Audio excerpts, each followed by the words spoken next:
Welcome to Authentic Living with Roxanne, a place where we have conscious conversations about things that really matter in our lives. And now here's your host, Roxanne Derhodge.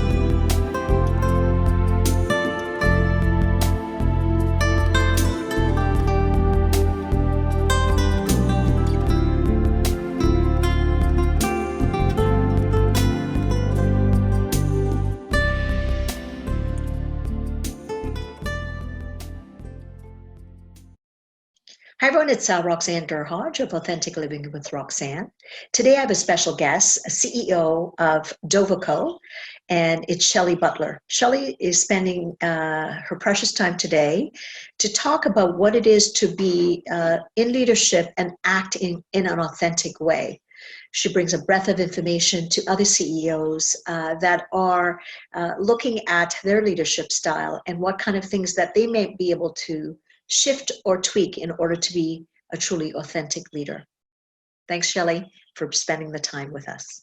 So, Shelly, just in your own words, kind of give me a sense about who you are and kind of your path for leadership, because I think that's very key. So just kind of tell me what got you started in leadership. Did you just go to school, pursue the traditional kind of undergrad in business and then on into an MBA, or did you have a different path? I had a completely different path. So my mother was divorced after 25 years of marriage. I found myself living with a single mom who barely could make ends meet. And I had to go to work pretty much right away. As soon as I finished high school, pretty much the day I finished high school, she moved to Ontario. Once I got back east, because I grew up in Calgary, Alberta, for my middle school years. But once I came home, I said that I would never leave again. The Maritimes is my blood. So I actually moved in with my husband now of 33 years, literally the day after graduation. Wow. Yeah. So I had to go to work right away. And I convinced a gentleman. I was 18 years old, and I had convinced a gentleman that opened up a little computer store. And in those days, this is 1985. And in those days, I was selling VIC-20s and Commodore 64s, and I convinced him that I knew how to use a computer. Okay. I didn't. So you were able to sell yourself even back then on. That was survival. Was survival. Why I wanted to work at that computer store, I don't know, but something spoke to me. I spent the next 15 years of my life there, and I learned everything I possibly could. So my education really was hands-on, running a small computer store. I was able to bring the computer store from $250,000 a year to $6 million a year in that time frame. And we ran a corporate business. I was no longer selling Commodore 64s and VIC-20s. I kind of went through the era of, the PCs, the Atari STs, the Commodore, Amigas, So I came up through that era. And of course, having that knowledge, how to build a computer, how to manipulate a computer, if you will. I had some good core knowledge in hardware. In 2000, as you know, the hardware boom was gone. The millennial had come. It was going to take us all out, including every computer. I remember them asking me to do a speech. It was a company called Maricel, and they had asked me to do a speech. I was really young at the time, and it was in St. Andrews by the Sea. And they had said, can you talk about hardware and what's going to happen to all of our hardware that's supposed to blow up? And I can remember addressing the audience even back then and saying, there's regional settings and you can just set your date back to like 1989 if you want to, like your computer doesn't know it's year 2000, right? I mean, so, I always had that common sense, if you will. What they say is just not all that common today. But I was always able to really think fast on my feet, and I was always able to stand by a decision, no matter what kind of decision I made, whether it was hiring staff or buying a $250,000 or $500,000 worth of these type of PCs, to sell. So I worked in a lot of different areas in the computer industry, and that just kind of gave me my footing. Starting at Dovico, though, was a whole different ball game. So the computer hardware era was ended. They were one of my clients. I remember I went up to see Diane Doucette, and she's one of the co-founders of Dovico Software, and she was very pregnant at the time. And she said to me, would you like to help run our company while I'm on maternity leave? I had already told my husband that I would spend time raising our child that was now 4, and I would spend, because I worked really long and hard at this computer store, that I would start spending some time with her and look at my career later. So I came home, and this was like literally like only a few weeks after I had finished one job, and I came home and I said to my husband, no, I'm going to go back to work. This time I'm going to go in computer software.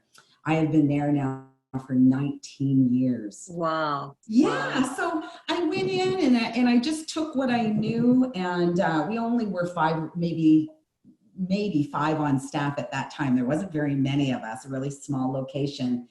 And, it was kind of the same way I've always run things until this was year 2001. In 2003, Yves Doucette joined our company, and he said something to me, and it was, Shelly, we will trust everybody until they're not to be trusted.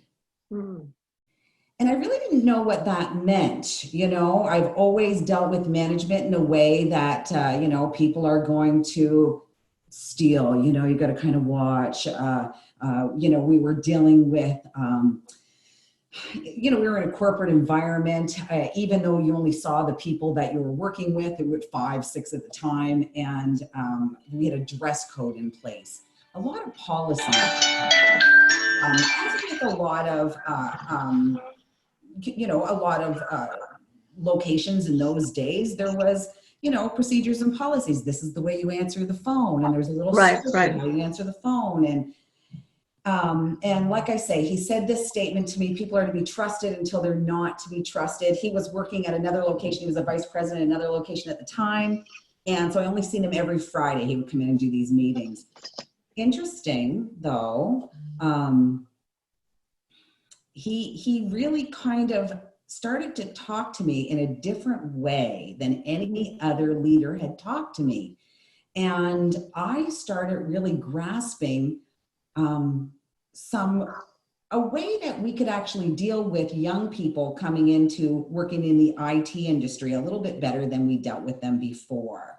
I didn't really know what that meant at the time, but what it meant for me was, you know what, we're going to get rid of a lot of policies, and we're going to have a lot of input from people that come in. Let's learn from them as opposed to putting these policies on them. And I'll tell you how that happened.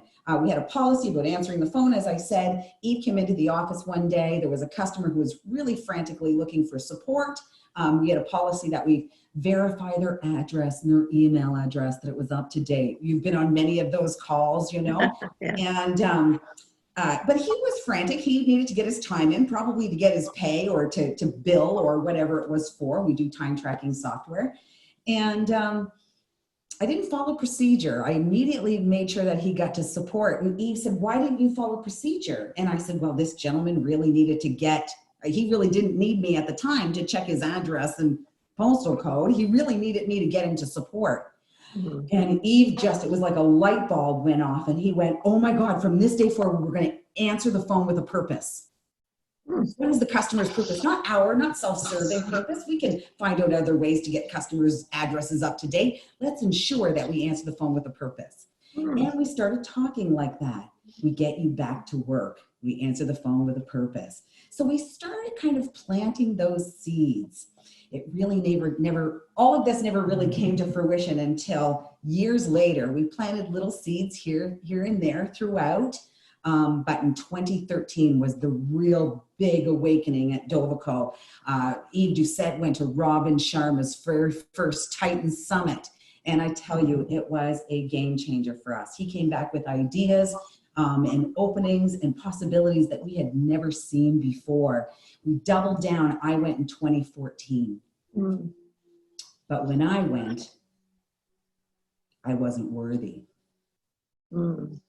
And I realized in that moment that I wasn't worthy. And I had a mask on. I was not worthy to be a leader, to go to this professionals Titan Summit. I wasn't worthy for any of those things. He kept saying, we're going to double down. So, we're going to have 2 leaders in there, and we're going to gather the information, and we're going to double down. So we were at the Ritz-Carlton. Not only did I not feel worthy to go to this $10,000 conference with these millionaires, because that's what they advertised it as, I was not even worthy enough to be in the Ritz-Carlton. Mm. They met me with champagne at the door, and they said, Mrs. Butler, Eve got me a suite. The more I was given, the less worthy I was. Wow. To the point where we walked into this conference, and he was on stage, larger than life. The sounds were going off. The music was unbelievable, blaring. There was all kinds of gratitudes and intentions and all these things on the screen that was just so powerful. And I remember Eve looking at me and saying, go to the front. We're going to the front. So everybody is running through this conference to get to the front seats. I was like, I've never seen the madness before. So, okay. I am having a hard time even being at the Ritz-Carlton, staying in their hotel, let alone being in this room. Robin Sharma comes out and he says, we're going to share our truth. For the next 4 days, we are all going to share our truths. It doesn't matter how much money you make. It doesn't matter what you do for a living, but you are going to share your truth on these 4 days. I want you all to stand up, and I want you to whisper your deepest, darkest secret into people's ears as you walk around for this next few minutes. I'm like, what is going on? I'm already like so out of my element. I can't even tell you. People stand up and they start to do it. In my mind, I say to myself, I will forgive my rapists. That's what I said. I will forgive my rapists. So I did it. I stood up and I'll never forget her. I leaned into her and I said, I will forgive my rapist. To which she responded, I will forgive my brother-in-law who killed my sister 2 weeks ago. I'm like, is this happening? There was 130 millionaires in the room, yeah? And I realized in that moment, every one of us was not feeling worthy. Every one of us had so much pain that unless we released that, unless we lived our truth, we would constantly be walking around with these masks on of we're great leaders and, patting ourselves on the back, which is ridiculous, right? Absolutely ridiculous. So I remember being so overjoyed in that moment and feeling so much strength that I was actually able to release. I mean, it was to a stranger. I would have told you that Had you ever shared that before with anybody? I have. And that's why I was going to say to you, I would have told you that I was over that pain of my sexual abuse. That story was no longer with me. Mm-hmm. That story was with me. It was with me so strongly. Day 2 of that conference, they came around with like microphones and I said something to the effect that I'm going to go back and I'm going to serve my community. I went back and I started to serve my homeless population that lives in our city. And I made sure that I found a way to release my pain in every way I can. I now speak. I'm now a public speaker for sexual abuse. I don't get paid for it, so I'm not a professional speaker because I do not want to get paid for something that I need to give back. That is my release. That is a way for me to heal myself. But being and living your truth, not standing behind, because I thought everybody could see across my forehead that I was a dirty girl. I thought everybody knew that I was sexually abused and probably wasn't worthy. The feelings of the lack of self-worth, though, really came into play there. And I realized I was 45 pounds overweight at that time. I was just really holding on to some stories that were no longer serving me. And not only did I come back and help the homeless and serve the homeless and serve those people that are sexually abused, but I also came back and served our community at Dovico to make sure that first and foremost, they served themselves. We fixed that pain. You cannot be the creative and innovative self that you need to be in your job every day and fulfill yourself with those stories, with those pains. So you know what? Revenue was no longer all that important. That day I decided, and I saw Eve's vision now. I saw Eve's vision. It wasn't any more about revenue. It was taking these people that work with us every day and allow them to just be. We're all so much, James Rouse said at one time, we're humans doing, and we forgot to be human beings. And we're also worried about the bottom line, that we're not paying attention to really what needs to be served. And what needs to be served is the people in-house, because they will make sure you have revenue when they're feeling great about themselves and great about their creativity. They will be at the most innovative they could possibly be. You cannot lose by making sure the people that surround you are at their very best. Now your leadership story started because you had some natural ability, I would say, to begin with when you started with the hardware store. Because you went in and you worked really hard, clearly, right, to go to help to build that business. And you said you single mom upbringing, right? My dad left at 11. Your dad. So what was there a value that you gained from that upbringing that somehow led your work ethic or leadership even before kind of this epiphany with the Titans? Yeah, I think it's integrity. Okay. And that really came into play. I always questioned that as well. My mother was a strong woman. I saw that she was able to be that strong woman. My two sisters are very strong women as well.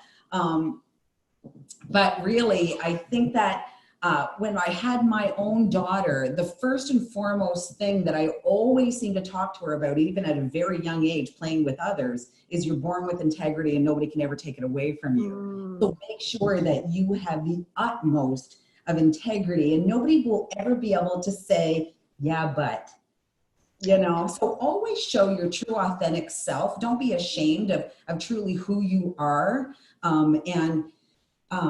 To this day, I think that I over harped on that, because to this day, the child, she's 24 years old. She's a school teacher. She's never put on a drop of makeup in her life. She lives the most authentic life ever. My daughter is amazing. And she always is truthful as the day is long. I mean, she takes that integrity with her wherever she goes. And I certainly, that is one of my big values, first and foremost, one of my biggest values is love, integrity, and then health. If I were to have, to let you know of my three values, I highly regard all three. A lot of people question my health, integrity, but I know that I can't be at my best self, both mentally and physically, if I don't hurt myself in the gym every day. And this is my gym, actually. I can see that. So that's your home gym, is it? That is my home gym. Awesome. Now, so your beginning point to leadership was you grew up, you had some trauma early, but you grew up with a mother that demonstrated hard work. Yeah. And then you learned the element of integrity quite early. And it became a living value for you that you projected out once you kind of got out there. Absolutely. Okay. Absolutely. Now, so when you got into leadership, did you know that that's how you were leading, that you were leading from integrity? Because I often say that a lot of leaders, they may not be able to define it until they get further along in their career, in their kind of leadership life cycle. You start off, you kind of have a sense that I want to be a certain way, but you're younger, to your point.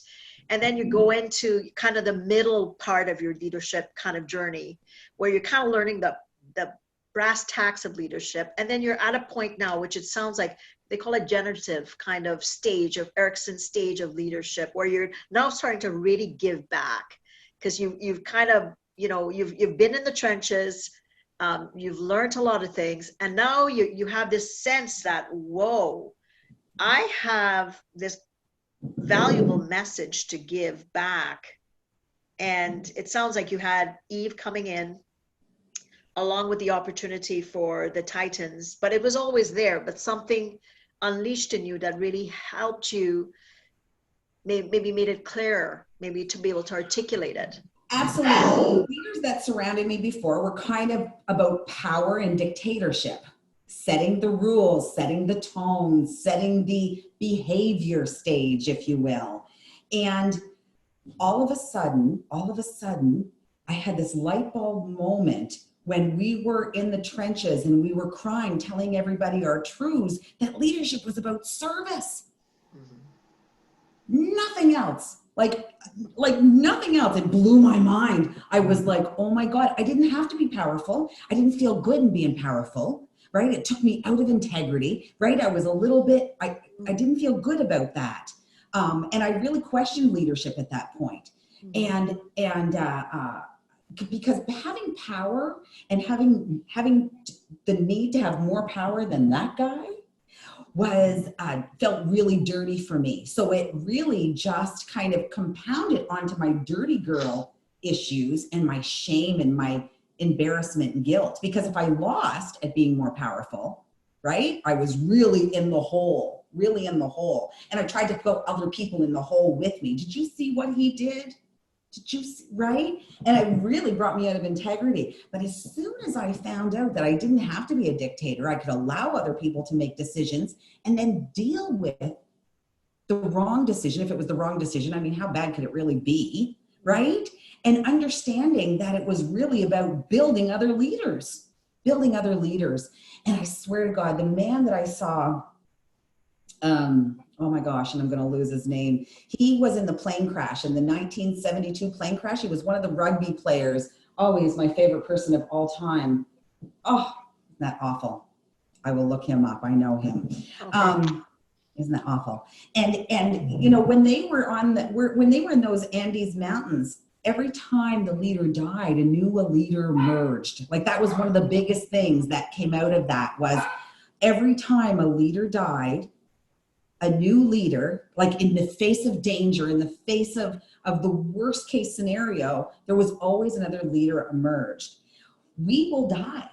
And if we don't make sure that there are leaders at Dovico, great leaders, or when we are to explode and become multimillionaires, each and every one of us there at Dovico, if we don't have the people that are on the ground today, keeping that culture intact and keeping that leadership values that we've put in place, that everybody is the owner and everybody makes their own decisions and you carry through your project as you see fit, because we trust in you and we believe that you can do the best. But if you fail, I got your back. Every time, I got your back. And there's never a question. So that in servant leadership, truly, it's shoulder to shoulder. Truly, in that space that you lead from, because you're finding, I often say, so my what I talk about is authenticity in leadership, right? Like that, when you become authentically connected to your space internally, what you do is you ignite that light in the person on your team, and on whatever level they're at, whether they're parallel to you or they're front line, they're equally as important, which is what you're saying that at Dovico you do very, very well. We lead without titles. Doesn't matter what our title is. We lead without titles. Like lead, make yourself the CEO. I remember one time sales, my head of sales, he takes care of the sales team, came and he said, Shelley, they won't talk to me. They only will talk to like a C-level executive, this particular company, right? And I said, well, call yourself the COO then, put a title on it. Call yourself the vice president. It's ridiculous, right? Right. So for us, truly, well, for all of us there, really. It's not just me. True leadership is about service. It's about giving back. It's about making sure that you're part of community. This is a community that we are in, we are living in. And, you know, it's so important. Like in this time that we're going through right now with COVID-19, I mean, we have a policy, like if you want to work from home, work from home. You want to work from Starbucks, work from Starbucks. Like it doesn't really matter where you work, right? You have deadlines, you got to meet those deadlines. But today's day and age, if people don't work in bricks and mortar and they work, you know, different hours, right? So we got in place years ago. So for us with COVID-19, I mean, we never missed a beat. We're all set up. Everybody's got a computer at home. Everybody's got a great chair. Everybody's got, you know, everything they need. We have a VPN already set up ages ago. Right. So we never missed a beat. We now do we do Monday morning lives, right? But now we do, so we can see each other. We have a Zoom call going on in the background, right? It's important for us. We're very, we're a very huggy group. You know, we love to circulate good mornings and we do things like coffee trains, and we have a product called Slack. And right. I use it too with my assistant. So what's a coffee train? Tell me what you mean by a coffee. So somebody will say, hey, coffee train. And before we used to all go downstairs to Doma. We have a cafe at Dovico. It's provided free coffee for everybody. But instead of having a coffee machine in the office, we all decided, you know what, we need to go down 2 flights of stairs every now and again. And Dovico just pays for it, right? So however many coffees the staff wants, go down and we got you. But you walk downstairs. So then it started to be like on Slack, somebody would say, coffee train. So it still happens, but they get a workspace at home and they put themselves on. And they do the coffee train, but they're going to the kitchen to get their coffee. But we're all together going to do a coffee, right? What a nice thing. So, you know, let me ask you a question, because I mean, your energy is amazing, Shelley. Like, so I could just imagine, I'm feeling it by video. You're resonating with me. And I'm sure that when you were a younger leader, like you said, you went from the dictatorial kind of bureaucratic kind of step down where it didn't feel right to you and you knew you wanted to lead differently. So for leaders that are coming about, and we still, I think we're shifting, and especially in today, like an environment that we are today, where all of a sudden people are having to lead virtually, like something you've done a long time. True leadership qualities come out now because people really need to feel connected. The bottom line is the bottom line. We get that, to your point. We have deadlines. We have all that stuff that we have to be able to, quarterly end reports, all that stuff. So for leaders that struggle with that element of vulnerability, because clearly what I hear transparency, I hear relational transparency, I hear perspective, I hear moral perspective, where you're trying to live within your integrity. These are all the authentic leadership principles that exist out there in the literature. For a leader that's trying to make that shift, but they're kind of stuck in that old kind of system, what kind of guidance would you kind of give someone like that to step into it? Because it's going to be uncomfortable for someone like that, right? Because they're kind of accustomed to, I orate and dictate and my guidance gets followed. And yeah, there's productivity, but there's probably not the level of productivity that they could create had they create that synergy between your team. So what kind of guidance would you give them to kind of get comfortable with this kind of different leadership? Well, first and foremost, you have to invert your org chart. You have to actually put your front line at the top and put yourself at the bottom. And actually do that. Flip your org chart upside down and actually have them present that to the team. You are so important, but it can't come from a fake space. They got to feel it, but they have to get that mindset. On top of that, Jim Donald said it better. He was the ex-CEO of Starbucks. And what he said was, you have to be a freshman. So as the CEO, as that leader, you must be a freshman forever. You're constantly learning. These young kids, these millennials that we have coming in, or now Gen Z, right? Who we all say, oh, they're so entitled. And they're so, you know what? They have great information for you. Shut up and listen. Take a minute. You know what I mean? Because it's the new way. So if you don't know how to handle the new way, but there's so many people that actually ask me the same question and ask Eve the same question. How do you guys do it?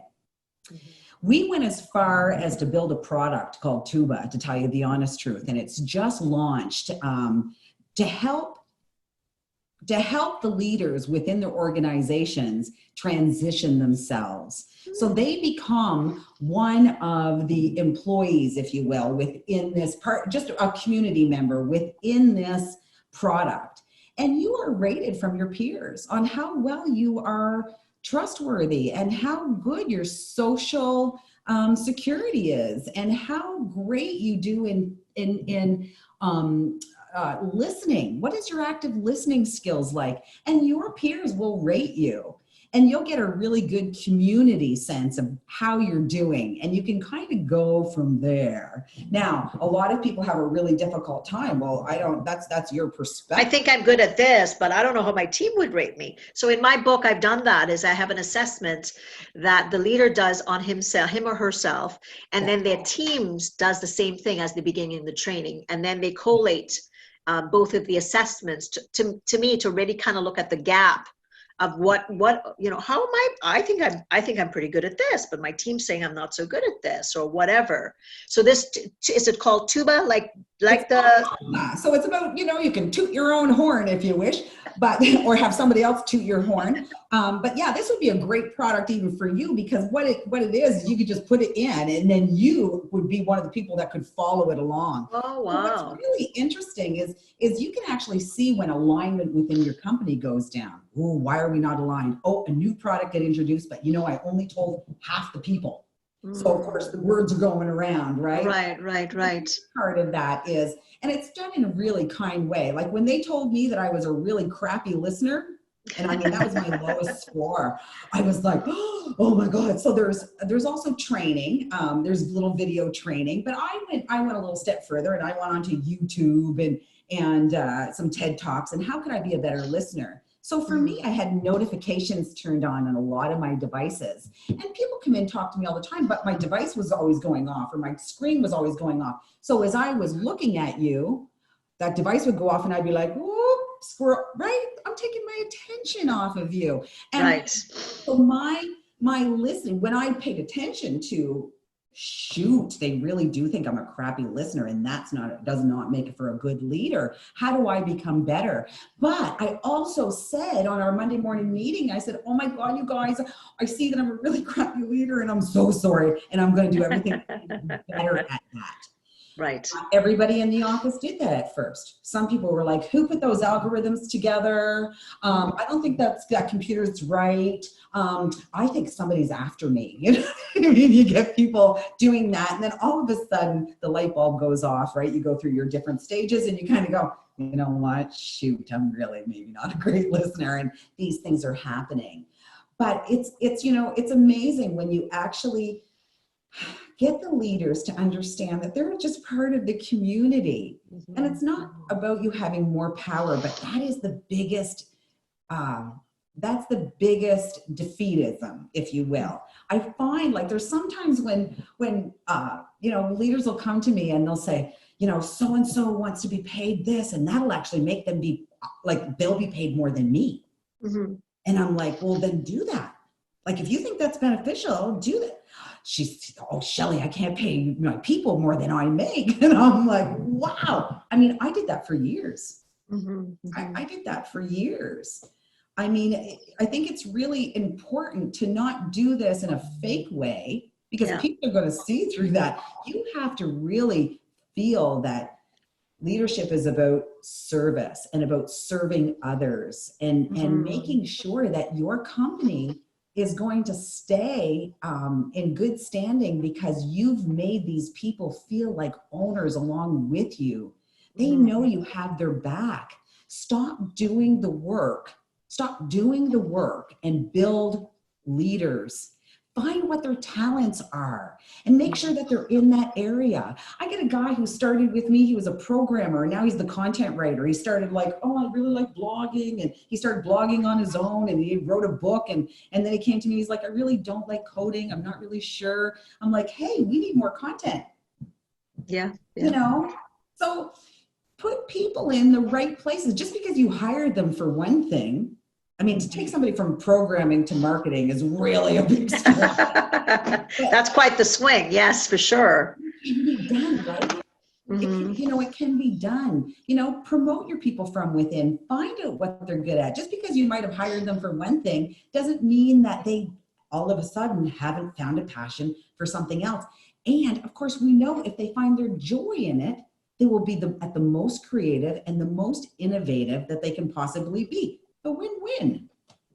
Absolutely. And to your point, when you invert that org chart and people see that you're seeing their value, how powerful is that, right? And that you're looking to say, hey, Roxanne, what's your strength? And I'm going to talk about what I'm really good at. And what you're doing is you're elevating me, feeling better about what I'm really, really good at. And maybe I'm not good at that, but it's part of my job and I have to do it. But if I feel like you're honoring who I am and what I value and what I'm good at or what I aspire to be, and you're continually serving me in that way to bring that up, I'm going to shine. You will shine. You will shine each and every time. So many of us can cast shadows, right, across our light. And at Dovico, not just at Dovico, anybody I meet along the way, what gets me really going is when I can find that light, when I can see their eyes all of a sudden sparkle for that amazing moment that they just had because they found a little spark of joy. They found little something. That's all we need to do with one another is really just stop tearing each other down and just really find a way to help them shine their light. Mm-hmm. And I'm going to assume that just from, again, just feeling what you're talking about, that you live your life like that in alignment with what you value, whether it's at work or outside of work or in your relationships or in your community or, whatever kind of role you're playing, you're living within that value. So it's not like you hit Dovico and you're like, oh, I'm putting this CEO hat on and I leave Dovico and I'm going to be a different person. You're really congruent with really what you believe and value. And then you kind of promote that in whatever realm that you're in. Yeah, I don't believe in work, what they call it, work-home balance or work-home. You got one life, man. You got one life, dude. Like, I don't know when people talk to me, I need to have a little bit of work-home balance. Like, I don't, what does that mean? Like, what does that mean? Like, do what you got to do. And I'm hoping after this pandemic that fathers will understand that taking off from work at 3:00, because that's when their kid gets off school and we're going to go for a bike ride because we did it on the pandemic and now we're going to do it at work, and leaders understand how important that is because that guy will end up getting some kind of revelation when he's out on that bike ride with his kid, and he's going to apply that to something that is going to make you money, if that's really what's important to you. Yeah. But you're also going to have so much more of a happy employee. So I'm really hoping employers are going to understand that some of these things that are happening during this pandemic are beautiful. People are becoming one with their family, I hope. I'm seeing. Well, what a nice perspective, right? Because we hear about everybody trying to talk about isolation and all those things, but really it's like, you're right. If we are some people would say forced, but I think it's a privilege to be able to be around your family members and still what you're doing for a living and be, enjoying what you do and getting to, be with your family. What a gift. So that shift might be something that will actually come back to the workplace. Like, you're right, like the father that is able to, kind of spend more time with his children at home versus maybe if mom's the primary one that takes that lead. And that makes him just a more well-rounded person. And then he brings that back to work. Absolutely. And then just people that have never been virtual like you have, that now has the element that I can still be, or probably even more productive because I get to spend some time, then I get to go out and go for a walk with my wife, or I get to be able to, put things on pause and read something that I want that's not related to work. Like, so it's that window into that we can actually do both, and we can have a full life, versus work means I work too much and then I come home and I've barely got the energy to be able to kind of give back. I can do both. Right. I can do both. And that is so important. And I'm hoping that it won't go back. I'm hoping that we actually have a new normal. And that means that dads or moms are going to say, you know what, I'm not going to book any meetings after 3. If I have something to do later, I'll do when the kids are down, or I'll, right. you know, whatever it may be. I don't think it's necessary. We know that people cannot think or do their best work comes in 50-minute chunks, right? Yep. 50-minute chunks, you know, take that 15 minutes, set the alarm on your phone, and the next 10 minutes, get down and do some push-ups, you know, meditate for a few minutes, just be quiet for a moment, grab a book and that's fiction and you know, not work related. You know, read something that's mindless. You know, your brain does need 10 minutes. And I'm hoping that people actually see that, because you know darn tootin' what's happening when we're not in our office. Yeah, you know, the dryer is going off, so I'm going to run down and I'll grab the stuff out of the dryer, or I'm going to get up and make myself a coffee, which takes a little bit longer than, you know, putting the thing under the Keurig. So interesting enough, I think that people are actually getting more breaks. What we're seeing in our marketing meeting anyways is a lot more creativity, you know, so I think that people that didn't work at home, even though they were allowed to at Dovico, but for whatever reason, they have young kids or whatever reason it was, some of them are actually finding their flow a lot better than they did at the office. You know, wow. we spend $250,000 on rent at our office. And I'm thinking hard that maybe we don't need to. Right. So you're going to see a lot of, I think, you know, so much of the media has been focusing on the negative, but really, I think, you know, to your point, it's the positive things that we can look, which is connection, going back to the basics, what's important, and that we can do both. We can work and love what we do, but also love up on our families and have something left to be able to give back, even though we're kind of maybe in the middle of our careers. Yeah, absolutely. I mean, I implore everybody to look at this as a collective sigh. The earth needed it. I think every one of us needed it. Let's take a collective sigh. You know, I teach yoga, and when we're really in that space where you don't think you can make that, like you can't hold on another moment, right? We do the sigh. Yeah. Right? And we let that go. And we let it go because we can't actually take another step unless we do let that sigh out. We know we can't. So the sigh happens. We're able to actually think for a moment. We're able to actually just take a second so we know what that next step is.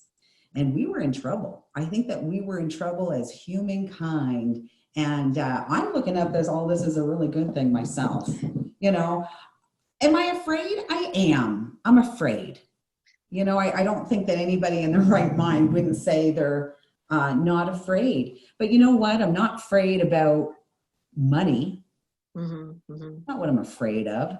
I'm afraid that my 85-year-old mother and my 93-year-old father might die alone in this, you know? Yes, of course. But that's probably my biggest fear, to tell you the honest truth. I have a little vulnerability when I do go out groceries. I'm you know, I'm going to admit that. But leaders right now, and every one of us are leaders. Every human being on this planet is a leader. And it is so important that everybody understands that. I don't care if you're an extrovert or an introvert, you are a leader. And it's going to be so important that once this pandemic is done, that you lead, and you lead with grace, and you lead with love first and foremost. And I'm not talking about the desire love.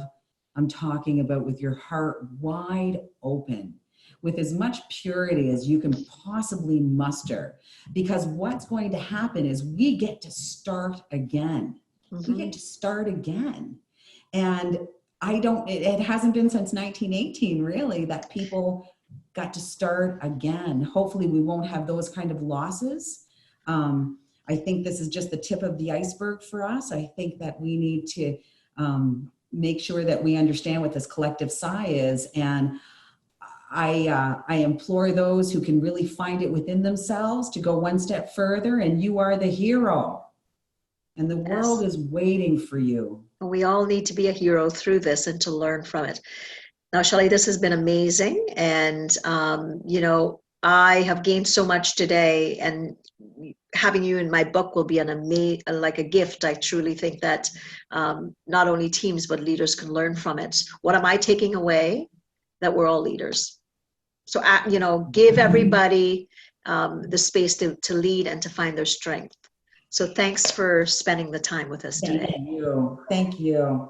So this is Roxanne Durhodge. If you're needing anything related to mental health and well-being, I also have a course on relationships. If you're wanting to learn more about how to enhance your relationships, you just go to roxannedurhodge.com and there's a link there. Thanks for tuning in to Authentic Living with Roxanne, creating the space for positive, healthy change. Roxanne is a keynote speaker, psychotherapist, and coach. To work with Roxanne, visit roxannedurhodge.com/blueprint. We'll see you next time on Authentic Living with Roxanne.